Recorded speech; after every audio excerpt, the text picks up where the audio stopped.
അപ്പോൾ നമ്മൾ എങ്ങനെയാണ് നമ്മുടെ അക്കൗണ്ട് ലോഗിൻ ചെയ്യാന്നുണ്ടെങ്കിൽ ആദ്യം നിങ്ങൾ ഗൂഗിൾ എടുക്കുക. ഗൂഗിൾ എടുത്തിട്ട് മില്യൺ ട്രാക്ക് ലോഗിൻ സെർച്ച് ചെയ്യുക. അതിനുശേഷം ലോഗിൻ ടു മില്യൺ ട്രാക്ക് എടുക്കുക.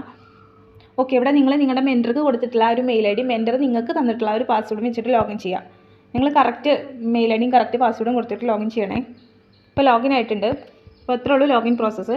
അപ്പോൾ നിങ്ങൾക്കിനി ഇപ്പോൾ ജസ്റ്റ് ഒന്ന് ലോഗിൻ ചെയ്ത് വെച്ചാൽ മതി. നിങ്ങൾക്കിനി ഒരു സെയിൽ വരുമ്പോൾ മാത്രമേ ഇത് ഓപ്പൺ ചെയ്യേണ്ട ആവശ്യമുള്ളൂ. ഓക്കെ, നിങ്ങൾക്ക് നിങ്ങളുടെ അണ്ടറിലൊരു സെയിൽ വന്നു കഴിഞ്ഞാൽ മാത്രമേ ഇത് ഓപ്പൺ ചെയ്യേണ്ട ആവശ്യമുള്ളൂ. ഇപ്പോൾ ജസ്റ്റ് ഒന്ന് ലോഗിൻ ചെയ്ത് വെച്ചാൽ മതി. ഓക്കെ, അപ്പോൾ നിങ്ങൾ ഏത് കോഴ്സ് എടുത്തിട്ടുള്ളത് ആ ഒരു കോഴ്സ് ഇവിടെ എൻറോൾഡ് എന്ന് പറഞ്ഞിട്ട് കാണിക്കുന്നുണ്ടാവും. അപ്പോൾ പേഴ്സണൽ ബ്രാൻഡിങ് എടുത്ത ആൾക്ക് പേഴ്സണൽ ബ്രാൻഡിങ് എൻറോൾഡ് എന്ന് കാണിക്കുന്നുണ്ട്. സോഫ്റ്റ് സ്കിൽ എടുത്ത ആൾക്ക് സോഫ്റ്റ് സ്കില്ലും പേഴ്സണൽ ബ്രാൻഡിങ് എൻറോൾഡ് എന്ന് പറഞ്ഞ് കാണിക്കുന്നുണ്ട്. നിങ്ങൾ ഏത് കോഴ്സ് എടുത്തിട്ടുള്ളത് ആ ഒരു കോഴ്സ് വരെ ഉള്ളതൊക്കെ എൻറോൾഡ് എന്ന് കാണിക്കുന്നുണ്ടാവും. ഓക്കെ, അപ്പോൾ നമുക്ക് ലെഫ്റ്റ് സൈഡിൽ ഒരു 4 ലൈൻ കണ്ടല്ലോ. ഇവിടെ ക്ലിക്ക് ചെയ്ത് കഴിഞ്ഞാൽ നമ്മുടെ അഫിലിയേറ്റ് പാനൽ കാണാം, ഡാഷ്ബോർഡ് കാണാം, KVC കാണാം. ഓക്കെ, KVC അപ്ലോഡ് ചെയ്യാത്തവർ KVC അപ്ലോഡ് ചെയ്യാം. അപ്പോൾ നിങ്ങൾക്ക് ഇനി ഒരു കോഴ്സ് ജസ്റ്റ് പഠിക്കണം അല്ലെങ്കിൽ കാണണമെന്നുണ്ടെങ്കിൽ അതിൽ ജസ്റ്റ് ഒന്ന് ക്ലിക്ക് ചെയ്താൽ മതി. അപ്പോൾ അതാണ് അവിടെ ഓപ്പൺ ആയിട്ടുണ്ടാവും കേട്ടോ.